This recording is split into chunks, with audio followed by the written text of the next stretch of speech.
Hello and welcome to episode 7 of Vindication Sports. I'm your host, Jackson Hester, and today I'm coming at you with a little bit of something that I think is going to be, it might be a tiny bit longer than my usual content. This is going to be actually kind of not too in-depth, but, I just want to talk about everybody who really pops into my head for the NBA's, annual, league awards, MVP, MIP, Coach of the Year, Sixth Man of the Year. Those kind of awards. I'm just gonna really start off with what I think is the least prestigious award. I'll wrap up with the MVP discussion. I'm not talking about these in order of interest. That's usually what I try to do, but some of these are really, really tight, and some of these are just really runaway races. So first off, I'll just quickly touch on Coach of the Year. I think it's probably the hardest one to predict just because, coaching sometimes can be hard to really find the fingerprints of on a really good team, and it could be really obvious on a bad team. So sometimes, the good coaches get kind of, the short end of the stick. So I think the candidates you're looking at here are like Nick Nurse. He was able to do some pretty incredible things this year with a Toronto team minus Kawhi, and they played great without Kawhi last year. That's just kind of how they play. We'll have to see how they perform when they are on a high leverage moment, because that's definitely when Kawhi Leonard's skill set and value really shines through, is those extreme high leverage moments. So Nick Nurse is definitely up there because he just has had a great year. I think Billy Donovan's in that mix.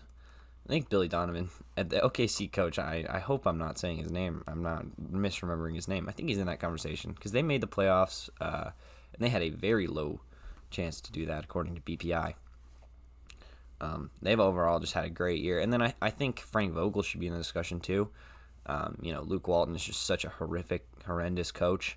You can really see that even on the Kings too. One time. That maybe the worst coach in the league every year should get relegation, and they should have to coach G League for a whole year. And then you can really see how trash Luke Walton is in comparison to coaches who pretty much just do it for fun. Anyway, obviously they don't do it for fun. I have immense respect for everybody who's actually in the basketball arena. Something that I would have loved to had an opportunity to put my foot in the door of, but sometimes that's just not how things roll. So anyway, I think Frank Vogel, Billy Donovan, and Nick Nurse are really your main candidates. I think there's probably some other guys I'm forgetting about. This is the award I started with for a reason. I don't think anybody's really going to flame me over forgetting their coach. I could be wrong, but I don't know. And, we'll just throw the obligatory Nate McMillan in there too, just because he's really just somehow made this Pacer team work with such weird pieces for a few years in a row. He hasn't had Victor Oladipo in it feels like forever, too. He's probably going to get him back, so shout out Nate McMillan. Next, I'm going to talk just really quickly about Sixth Man. I think this is kind of the most, ruined award. It doesn't really mean anything. It feels like Lou Williams is probably the lock for it again this year just because he's the best player in the Sixth Man category. I don't even know because he also has a teammate who's in the race for the Sixth Man of the Year award, Montrezl Harrell, and it's like, okay, well, which one of them is actually the sixth man on the roster? It's just a whole another debate. I don't think either one of the Clippers should win it. I think Dennis Schroeder should win it. I think he's had a standout year on the Thunder. He's part of their best five-man lineup of Chris Paul, Shai Gilgeous-Alexander, Dennis Schroeder, Danilo Gallinari, and Steven Adams. He's going to be getting a lot of minutes in the playoffs. So, if they get swept, we'll see at least a lot of Dennis Schroeder in the playoffs for at least 4 games. So that'll be exciting. I think Dennis Schroeder is not a runaway with the award, but I think that his value is significantly higher than some of his peers. Another person you can mention is Davis Bertans. I don't know. It's just a little bit of a stretch, kind of on a terrible team. I just don't think the Sixth Man of the Year is particularly that interesting of a race.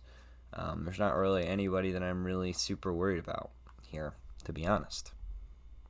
I mean, trust me, Lou Williams, Montrezl Harrell, those are great players, and Dennis Schroeder too, and Davis Bertans also a great shooter. They're all good players. I'm just saying they're not.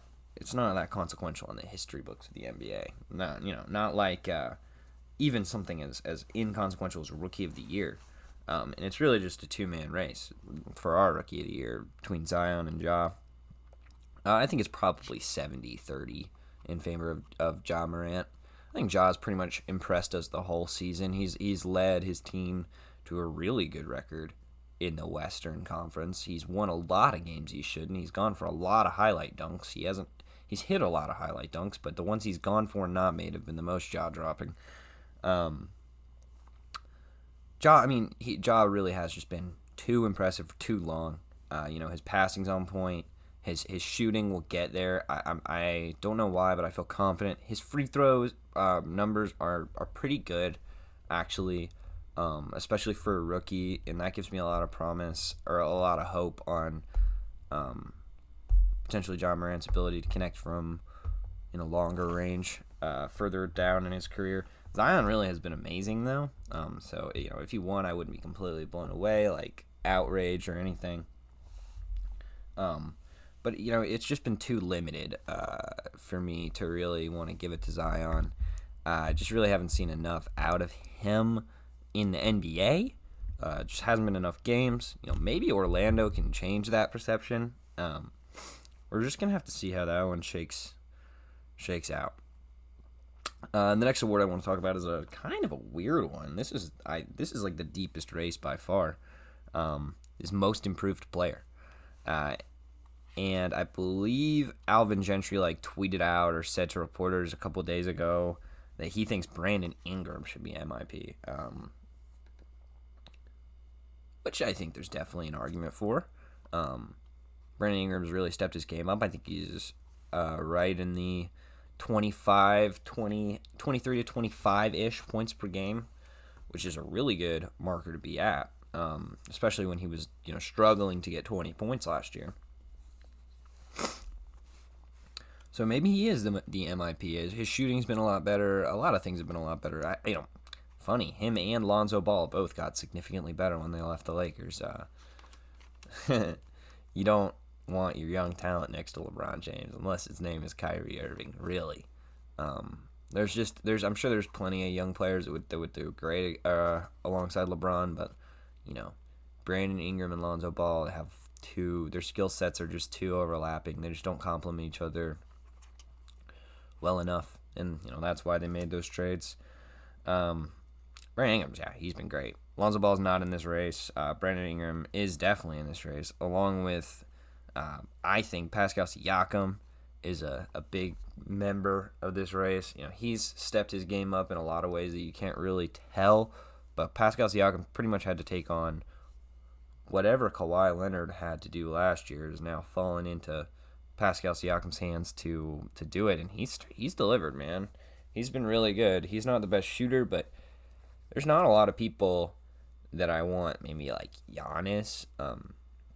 There's not a lot of people that I'd rather have, 2 feet in the paint. I think Pascal Siakam's just a really, really great player. Really good defender. Perimeter defense is amazing, and his interior defense is nothing to laugh at. He's gotten a significant mark better this year.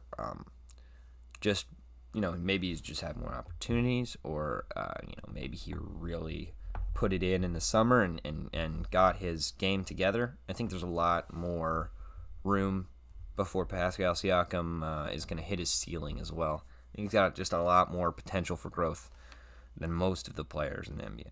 I don't think Pascal Siakam's really a super high chance candidate here, though, unfortunately. I really think it's probably going to go to Brandon Ingram. But a couple of the other guys I want to mention, Devontae Graham, he's been amazing. Only thing is he is a second-year player, and they typically try not to give it to second-year players just because you're expected to make a bit of a jump. But Devontae Graham's been amazing. Hawks traded him for literally nothing. And he's pretty much been an all-star level, a little bit under an all-star level all year, I think he averages like 16 points a game, but like 4 threes or 3 threes or something like that. So, Devontae Graham's been really, really good. I'm not even gonna. I won't. There's no way to spin it. Another player that I think is in this discussion and should be given a little bit more respect, Bam Adebayo. He hasn't had maybe the most eye-popping number changes. I think he's averaging like 20 points per game. He was averaging like 15 last year, but he's a center. So a lot of his value is coming on the defensive end, coming in, just being a glue guy, really holding the roster together on the defensive end. He's a high-energy guy. He catches lobs. Offense isn't run through him. So I can understand why he gets a little bit less hype, but he's really good. He's really good. And then you've got Shai Gilgeous-Alexander. Shai Gilgeous-Alexander has been amazing this year. I think he's averaging probably like 18, 19 points a game. But I think come playoffs, you're going to see Shai Gilgeous-Alexander like 25 per game average, 24 per game average. I think this kid's really special. He might be the player that has gotten the most better. And that is not the most improved player. That sounds really counterintuitive because it is. Shai Gilgeous-Alexander probably grew the most in the offseason. He can't really apply it. There's a lot of guards around him. He's got Chris Paul he's got to learn from. There's a lot of things going on there. But I do think Brandon Ingram's probably your most improved player this year. And then I just want to move on to Defensive Player of the Year. I think this one's a little bit of a runaway. I'm not 100% sure. I'm just gonna talk about some people that I don't think are in the running. Kawhi, he always is an outsider in any race because of his rest. Jonathan Isaac, he got injured. He was really, really putting it on before that happened, though.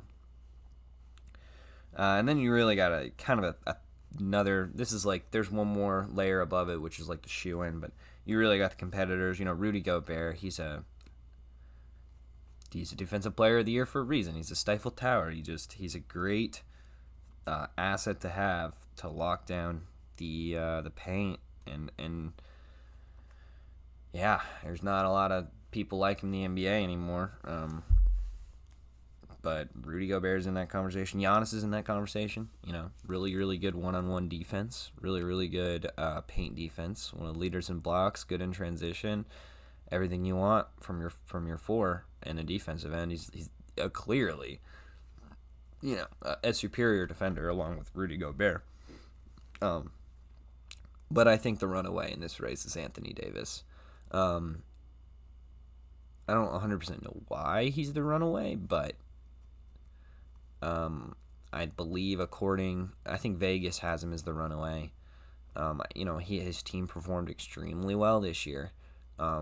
He has been having an amazing season this year. I think he's averaging like 2 blocks a game, like 10 rebounds. He's having a great season. It might be like 12 or 13 rebounds. It doesn't matter. Anthony Davis is having he's having a fiesta. He's really having a great year. He wanted to win Defensive Player of the Year. He looks like he's gonna do it. He puts on a lot of weight on the offensive end too, which is it's shocking that he's mentioned as a Defensive Player of the Year. The Lakers' defense has been amazing, and that's obviously in no short part to him. So maybe AD is your Defensive Player of the Year. He completely changed the Lakers' output, and pretty much lease on life there. And then the final race, the race that most people really care about. All the rest of the races people don't really even fuss about that much. MVP.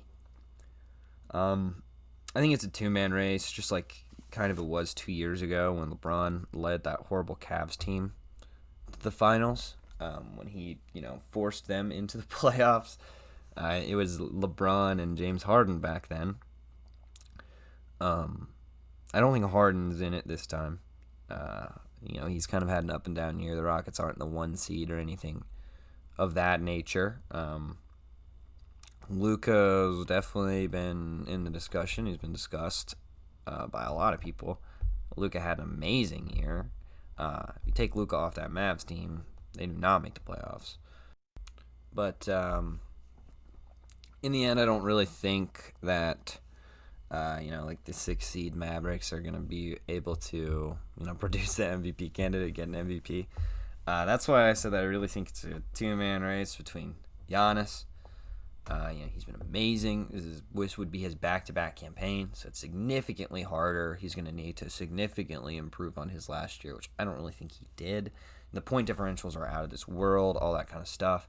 But that was kind of still the case last year.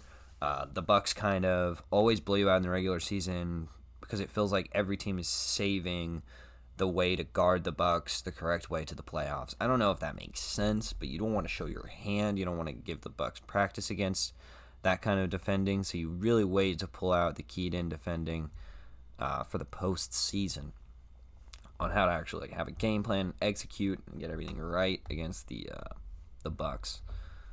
So I don't know. I don't think I really do believe that your MVP this year should be LeBron James. He is just so far ahead of Giannis, even in terms of impacting wins. Just like every act LeBron takes,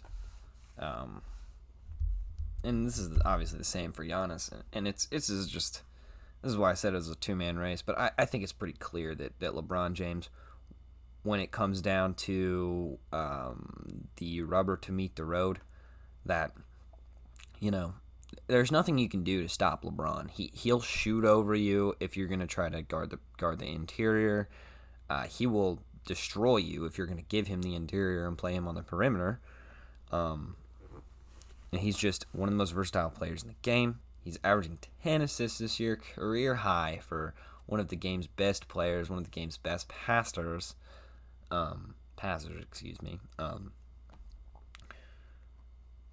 So I think giving anyone else the MVP this year would just honestly be a crime. I think LeBron needs one more. There's been a lot of LeBron didn't get it because of LeBron fatigue, and that's not really too fair to LeBron.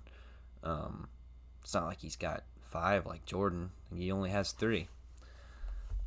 Anyway, that has been episode 7 of Vindication Sports. I was your host, Jackson Hester. I hope you enjoyed, and I will see you guys next time.